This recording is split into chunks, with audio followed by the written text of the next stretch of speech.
He walked into every conversation with a mission, not to listen, not to learn, but to lead. In his heart, he believed he was doing the right thing. He saw Muslims as people who needed help, who needed saving. He memorized verses, arguments, and counterpoints like a soldier preparing for war. His goal wasn't to offend, but to win.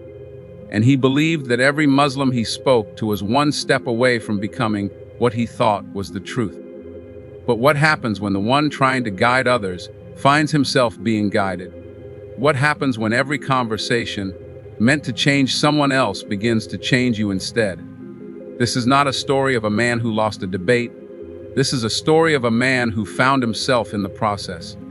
He didn't stumble into Islam. He challenged it. He fought it. He questioned it every chance he got. He went deep into theology, searching for flaws, contradictions, anything he could use to make his case stronger. But each time he thought he had found a crack, he found clarity instead. He expected Muslims to be angry. He expected backlash, arrogance, hostility. But what he found was patience, respect, and something else he hadn't anticipated: humility. The more he debated, the more his heart started to whisper doubts, not about Islam, but about himself. Could it be, he wondered, that they weren't blind followers? Could it be that they actually had reasons, logic, and peace? The very things he thought only existed in his world. One day a question was asked. It wasn't aggressive. It wasn't complicated. It was simple. But it shook him. It made him realize that he had never truly questioned his own beliefs. He had studied everything to challenge others, but had he ever studied his own faith with the same honesty? That question didn't just enter his mind. It entered his heart. And from that moment, things began to shift. He began to listen, really listen. Not to argue, but to understand. He started reading books he had once dismissed, watching videos he would have laughed at a year ago, and having conversations not to win, but to learn. And with every page, every voice, every thought, the man who once tried to convert others started feeling like the one being pulled closer to the truth. There was no overnight miracle. It wasn't a dream or a sudden sign.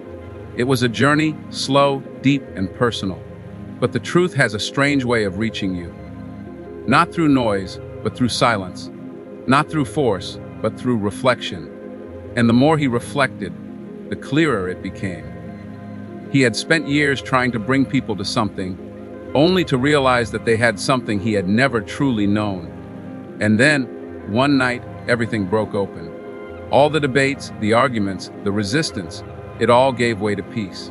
Not because he lost, but because he surrendered, not to people, not to pressure, but to truth. He took the Shahada not with confusion, but with confidence. Not with fear, but with faith. And in that moment, everything made sense. He hadn't been guiding others. He had been guided, slowly, gently, by the very thing he tried to reject. Islam didn't need him to defend it. It only needed him to meet it with a sincere heart. This is his story, and it's not just about conversion. It's about discovery. It's about how one man's mission to change others ended up changing himself forever. He didn't stumble into this journey by accident. From the very beginning, he had a purpose. A mission he believed came from a place of deep sincerity. He was raised in a committed Christian environment where belief was identity and spreading the message was a calling. Over time, his passion evolved into a personal mission to convert Muslims to Christianity, not out of hatred, but from a belief that he had the truth and they didn't. He wasn't someone who attacked without preparation. He was read, articulate, confident, and familiar with Scripture. He studied apologetics, watched countless hours of interfaith debates, and trained himself to argue against Islam specifically. To him, it wasn't just a religion to question. It was a system to challenge, break, and then replace.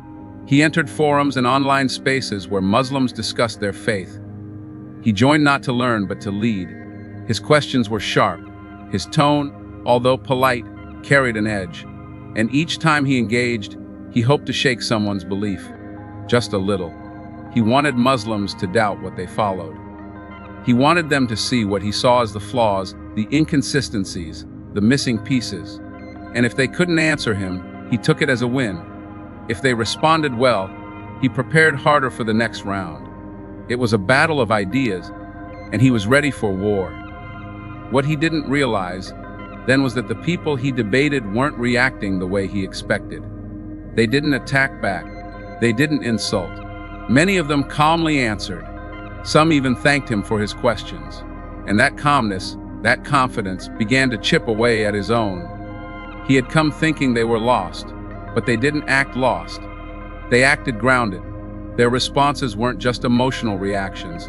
They were rooted in conviction, logic, and peace. Still, he pushed on. His mission gave him pride. His identity was built around it. But deep inside, the seeds of something different were being planted. Doubt didn't come from losing an argument. It came from seeing a strength he hadn't expected. A quiet confidence that didn't come from dominance, but from clarity. And though he didn't know it yet, the journey of trying to change others had already started to change him. He came ready for resistance.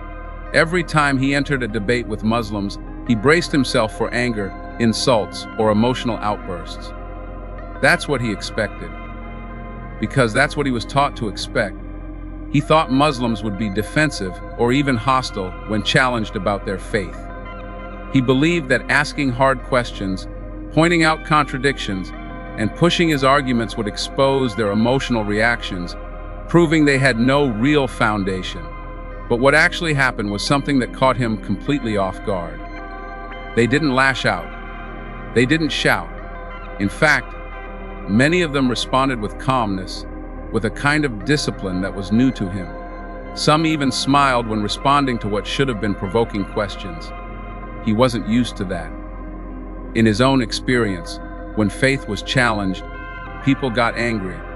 When something personal was questioned, people pushed back with force. But these Muslims, they stayed composed. Some of them even thanked him for asking honest questions. They welcomed the conversation. And this shook something inside him, because here he was attacking what they held sacred, yet they responded with dignity and sometimes even kindness. It made him uncomfortable, not because they were right, not yet, but because they weren't reacting the way he thought they would. This small but constant pattern started to build a kind of curiosity. He started asking himself, how can people be so confident in what they believe, even when challenged so directly? Why don't they feel threatened? What gives them this calm strength? And more importantly, what was it about him that was beginning to feel unsettled by their peace? He had come to shake their beliefs, but instead, he found his own confidence being tested. He wasn't used to this kind of quiet resistance, not one made of anger or ego, but of clarity and inner calm. And then came the biggest surprise of all. They respected him. Even though he openly disagreed with their faith, they still spoke to him with respect. They didn't belittle his background. They didn't humiliate him. They treated him as a human being first, not an enemy. That respect started to soften something inside of him. For the first time, he wasn't just debating Muslims. He was witnessing their character. And that character was stronger than any argument. It didn't prove Islam was true, not yet, but it did prove that everything he assumed about Muslims might have been wrong. The turning point didn't come from a fiery debate or a dramatic confrontation. It came from a simple moment, a conversation that seemed ordinary, but left a deep mark on his heart. He had been engaged in another online discussion with a Muslim, going back and forth like he always did. But this time, instead of responding with a lengthy rebuttal or a counter-argument, the Muslim man asked him a question. Not to trap him, not to win, just a sincere question. Have you ever questioned your own beliefs the way you question ours? It stopped him. Not because he didn't know how to answer, but because he had never even considered it. He had spent years analyzing Islam, studying every angle, trying to find flaws, but he had never taken that same deep look at his own faith. That moment played in his mind again and again. It wasn't aggressive. It wasn't designed to prove anything, but it held a mirror up to him. He began to realize something uncomfortable. All his energy had gone into challenging others, but not once had he challenged himself. He thought he had the truth, but he had accepted it without ever asking the same hard questions he demanded from Muslims. This realization opened a door inside him. He started reading, not to debate, but to understand. He returned to texts he had read before, but now he read them with a different lens. He started noticing things he had overlooked. Inconsistencies, gaps, questions without clear answers, things he used to ignore because they felt too uncomfortable to address. At the same time, he started studying Islam not as an opponent, but as a student. And for the first time, it made sense in a way that caught him off guard. The beliefs he once ridiculed started to appear more coherent, more rational. He was no longer just hearing responses from Muslims. He was starting to feel them. He was seeing the inner logic, the spiritual structure, the simplicity of worship. The more he dug, the more a strange feeling grew inside him, not confusion, but clarity. He wasn't losing his foundation. He was realizing he had never truly built one for himself. The question that seemed so small had opened something much bigger, a door to his own honesty. And once that door opened, it wouldn't close again.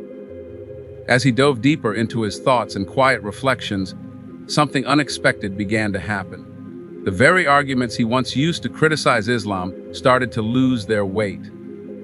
Not because they were being refuted aggressively, but because he began seeing the same arguments answered, patiently, clearly, and with conviction. He started to feel a subtle shift within himself, not forced by anyone, but born from his own sense of honesty. Every late night reading session, every respectful conversation, every quiet moment of reflection began chipping away at the wall he had built around his beliefs.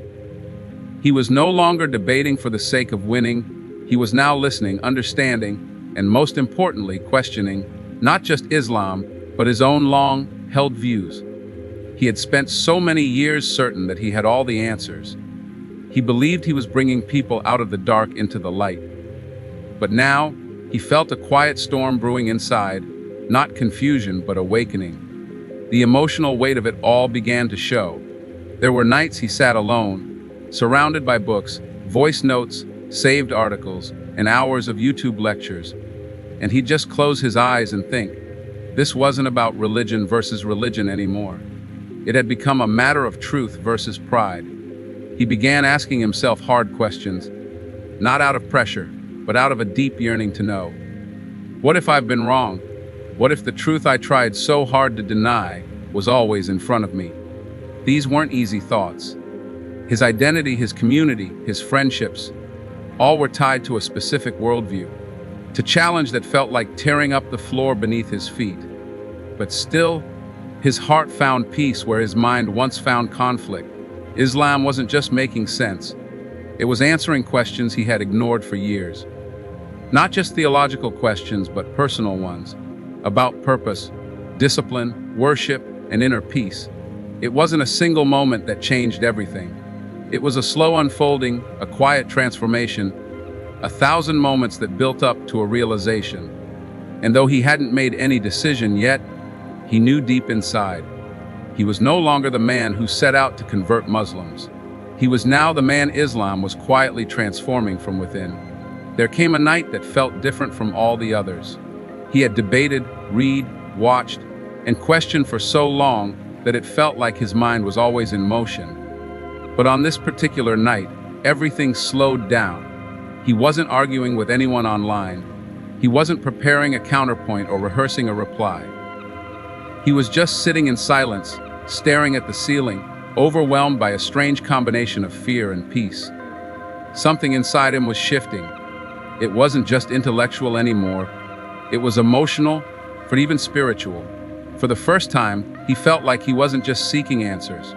He was being guided toward something, not pushed, not pulled, but gently invited. There was no dramatic light, no voice from above, just stillness. And in that stillness, he felt clarity that had eluded him for years. He remembered the Muslim brothers who had spoken to him with patience. He remembered the calmness in their voices, the steadiness in their eyes, and the way they never needed to shout to be heard. He thought about the words they used, words like submission, peace, and purpose. Words that once felt foreign, now felt familiar. In that moment of silence, he began to see that the struggle wasn't between Christianity and Islam anymore. The real struggle was between ego and truth, and his ego had been fighting hard to keep control. But truth, real truth, doesn't scream, it whispers. And now, it was whispering to his heart in a way he couldn't ignore.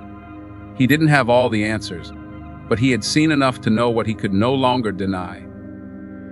Islam wasn't just something he had debated against. It was something that had quietly, consistently, and powerfully answered the questions he never dared ask out loud. His resistance wasn't rooted in reason anymore. It was rooted in fear.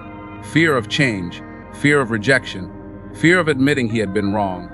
But as the night wore on, that fear began to fade, replaced by a strange but powerful calm. He wasn't jumping into something blindly. He was finally responding to a truth he had witnessed with his own eyes, heard with his own ears, and felt deep within his soul. And he knew the moment of decision was no longer far away. The day he finally spoke to a Muslim not as an opponent, but as a sincere seeker changed everything. It was a quiet conversation, not the kind that trends online, not filled with fiery arguments or viral moments. It was simple, honest, heartfelt. He opened up about the questions that had been eating at him for months. He admitted, for the first time out loud, that he had started doubting what he once believed to be absolute truth. And instead of being mocked or told, "I told you so," the Muslim brother on the other end of the call simply listened. No judgment, no pressure, just compassion. That moment created a safe space, something he didn't even know he needed. It wasn't about winning an argument anymore. It was about understanding what his heart had already started accepting. He asked questions that were deeply personal. Not the kind you find in books, but the kind that sit quietly in your soul. How do you know God is listening to you? How do you stay so certain when everything around you doubts your faith? And again, the answers didn't come as rehearsed speeches. They came as real stories, stories of hardship, prayer, patience, and spiritual connection. The answers weren't complicated. They were human. And that's what he had been missing. He realized that he had spent so many years trying to make religion a debate, a subject, a battlefield of ideas. But now, he was beginning to feel it as a path, a journey, a way of life. As the conversation ended, the Muslim brother said something that stayed with him for days. "When you're ready, you'll know. And Allah will make it easy." Those words echoed in his mind like a soft call. Not a command, a call. One that didn't come from a human voice, but from something deeper. For the first time, he saw that embracing the truth didn't mean erasing his past. It meant understanding it, growing from it, and letting it guide him to something better. All the debates, all the years of conflict, all the attempts to disprove, they hadn't been a waste. They had been preparing him for this exact moment, a moment where sincerity finally defeated pride, where the questions stopped and the clarity began. The moment finally came not in a grand setting, not in front of a crowd, and not with any cameras rolling. It came in silence between him and his Creator. After years of pushing back, questioning, debating, and resisting, he found himself in a quiet room with a heart that had already surrendered. He wasn't forced. No one pressured him. The decision wasn't made out of fear or desperation. It came from a place of peace, deep, undeniable peace. He had spoken to many Muslims, read countless pages, listened to lectures, and reflected for sleepless nights. And through it all, something inside him had slowly been reshaped. His doubts had transformed into understanding. His anger had softened into curiosity, and that curiosity had turned into conviction. He had gone from trying to refute Islam to realizing that it was Islam that had been answering his questions all along. With trembling hands and a firm voice, he uttered the words that would change everything, the Shahada. It was short, simple, but it carried a lifetime of weight. It was the declaration that he now believed in the oneness of God, and that Muhammad, thus peace be upon him, was his final messenger. As soon as he said those words, a wave of emotion overwhelmed him. It wasn't a feeling he could describe. It wasn't just relief or joy. It was a release. Years of spiritual searching, walls of pride, layers of confusion. They all fell away in that single moment. For the first time in his life, he felt clean. Not just in body, but in heart. He thought about the journey that brought him here. The years he spent trying to challenge Muslims, the arguments he used to win debates, the pride he held so tightly. All of it had brought him to this doorstep, and instead of bitterness, he felt gratitude. He wasn't angry at the past anymore. In fact, he saw it as mercy, because without it, he would have never discovered the truth. He knew the road ahead wouldn't be easy. There would be challenges, doubts from others, and moments of loneliness. But now he had something he never had before: certainty. He didn't just adopt a new belief. He found the purpose he had been chasing his entire life. And with that purpose, he was finally ready to live. What started as a mission to convert others ended as a journey of discovering the truth within himself. His intention may have been to prove Islam wrong, but through patience, reflection, and sincere questioning, he found answers that couldn't be ignored. Islam didn't force itself on him. It stood firm, calm and unshaken, waiting for him to approach with honesty. And when he finally did, he realized it wasn't a religion of arguments or battles. It was a way of life rooted in purpose, clarity, and peace. The man who once stood against Islam is now the one standing with it, not out of emotion, but out of conviction. To everyone watching, may this story remind us that truth has a power of its own. It doesn't need noise to be seen. It only needs sincerity to be found. If you're searching, don't be afraid of where your questions may lead. Sometimes, the answers are closer than you think, waiting for the moment your heart is ready. Thank you for watching. If this journey touched you, inspired you, or even challenged you, consider sharing it with others. Someone out there might just be waiting for a sign, and maybe this is it. Stay sincere, stay curious, and stay connected. Until next time, peace be upon you all.